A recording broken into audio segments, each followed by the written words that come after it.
Hi, my name is Dr. Stephen Morse, and I'm an expert in addressing the issue of modern slavery.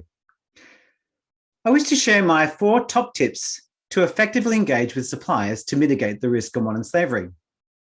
Whilst the Modern Slavery Act has direct implications for organisations who need to comply, it also has implications for organisations that supply the goods and services for that larger entity. Once an organisation has mapped out their supply chain to assess where the risk of modern slavery is, they need to begin to think about the process for verifying that risk. Because it's not just enough to predict risk, we actually need to verify it and take action to address it. This is easier said than done. One of the temptations for reporting entities is the rush to mitigate risk, both financial and legal, and also to protect their brand. And in doing so, they may overlook the need to engage effectively with their suppliers to demonstrate good practice.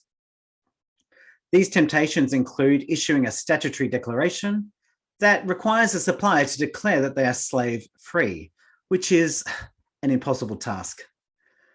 There is also widespread better practices of issuing a self-assessment questionnaire in which the smaller entity can demonstrate their level of compliance.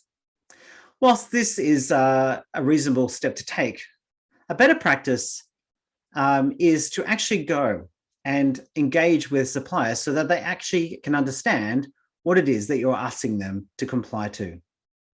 So what are the alternatives?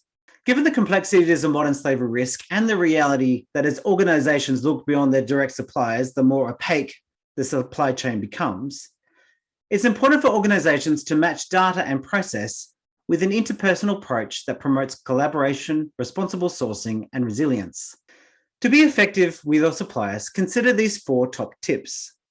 The first is to see the people who contribute to the supply of goods and services. Real people don't fit in well with a compliance framework. But when you esteem people as people who contribute to your organization's success, they are no longer a commodity, something that serves you. They're no longer someone else's responsibility. The second tip is to value the contribution of your direct suppliers beyond the price of their products and services. Your suppliers are people who are worthy of being esteemed as co-creators of the solutions you are after, who often hold the key to helping you to be responsible and resilient in your supply chain. The third tip is to see the potential for innovation when you collaborate with suppliers.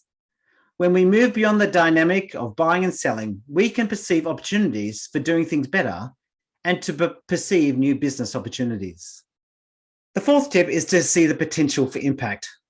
To effectively reach your indirect suppliers and those beyond tiers 2 and 3, your efforts to collaborate will incentivize those suppliers closest to you to locate opportunities and to affect change down the supply chain. The complexities of modern slavery risk are such that more will be achieved when suppliers are valued in the process. If this has been helpful, click the link below to stay in touch.